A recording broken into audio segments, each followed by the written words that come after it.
Kadang-kala benda tu, tanda-tanda tu mai, tetapi banyak kadang benda tu tak mai.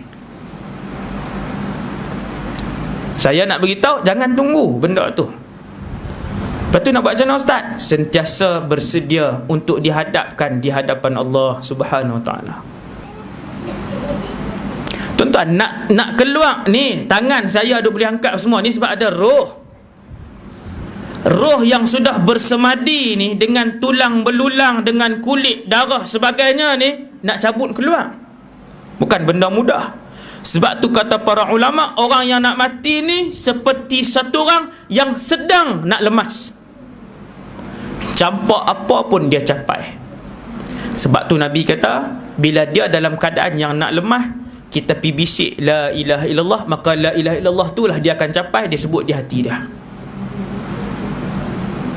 Tuan-tuan pernah tengok ataupun siapa pernah merasaikan kesakitan? Sakit ni, sakit kanser apa semua ni, dia rasa macam mana bila sakit teruk ni?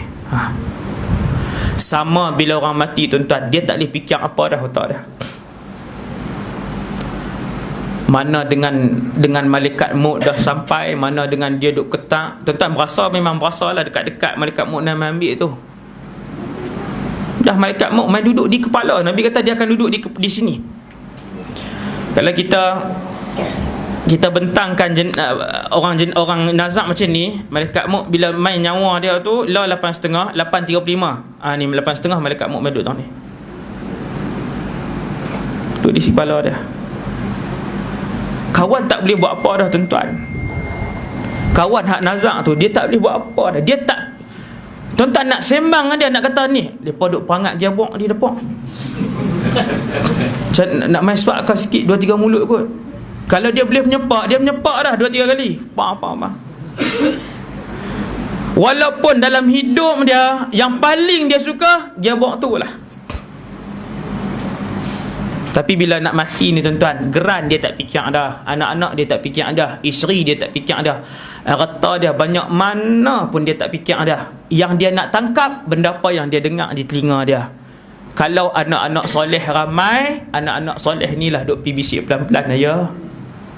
La ilaha illallah. Dia seperti sedang berada di satu lautan yang luas, yang air laut tu duk tang ni lah. Dia dengar-dengar dia capai, dia pun sebut la ilaha illallah. Kalau duk sibuk-sibuk tu, anak-anak, cucu-cucu menakan apa semua, hak di luar maharaja lawak, hak dalam duk main tepi tok tu, dia duk main game. Tak ada apa. Yang orang tua ni duk dengar lagu lah. Seolah-olah duk di tengah laut, orang duk baling batu, pegang-pegang tenggelam. Pasal apa? Tak boleh. Duk di tengah laut, orang sebab pasiang aja kat dia, dia pegang tak boleh, tenggelam. Dia duk cari kalimah yang terapung. Kalimah itu, penyelamat itu ialah la ilaha illallah. Manusia ni bila dia suasana dia kalut tuan-tuan, dia tak ingat apa dah. Nabi sebut, Nabi kata, puncak kekalutan kehidupan seorang manusia di dunia ini ialah ketika mana roh dia keluar daripada jasad dia. Itu puncak dia. Tuan-tuan ada masalah keluarga, ada masalah hutang, masalah bermusuh dengan orang, tekanan hidup, tekanan tempat kerja apa semua, semua tu tak boleh lawan dengan kesengsaraan, kekalutan ketika mana roh kita duk keluar ni, duk keluar. Tuan-tuan sekalian, roh yang baik, dia pun malaikat mai tarik, maka roh ni dia macam ayak ni, sebidik macam ayak ni. Dari segi keluar dia, malaikat akan tarik di sini, di kepala. Bila malaikat mula tarik daripada kepala, roh tadi akan keluar sikit-sikit. Maka bahagian yang pertama kali kosong bahagian mana tuan? Kaki. Kan ayak ni bila dia keluar atau nak kosong? Ni. Begitulah roh bila ditarik daripada kepala ni, dia akan kosong di sini. Kita waktu roh duk tengah keluar tu, kita akan berasa kaki tak boleh gerak dah. Sakit tak terkata dah. Sakit tak terkata dah. Ketika tu di kiri dan kanan kita duk dengar ni. Hak siapa duk gelak mengilai, hak siapa duk sembang tak endah kat kita.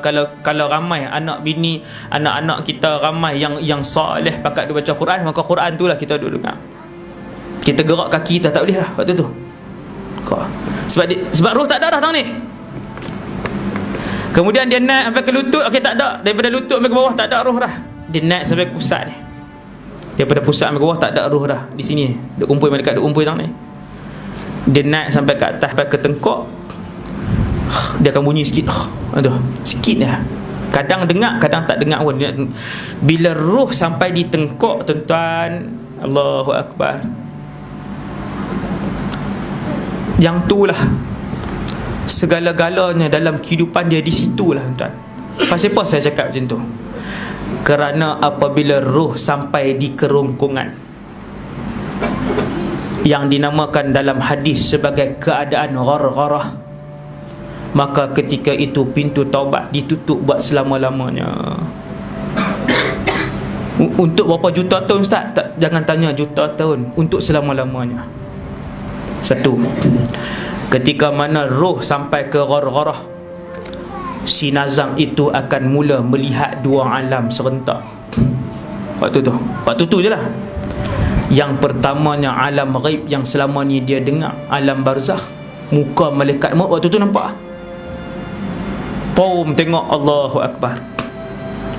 Tengok muka malaikat maut, tengok muka malaikat azab. Waktu tu juga dia akan nampak tempat tinggal dia di alam barzakh, sama ada satu taman, satu negeri Allah bagi yang luas, cantik, iaitu taman syurga, ataupun dia duk nampak dah daripada jauh lubang yang penuh dengan api yang menyala-nyala. Waktu mana, tuan? Waktu duk tang ni. Bermulalah kesengsaraannya.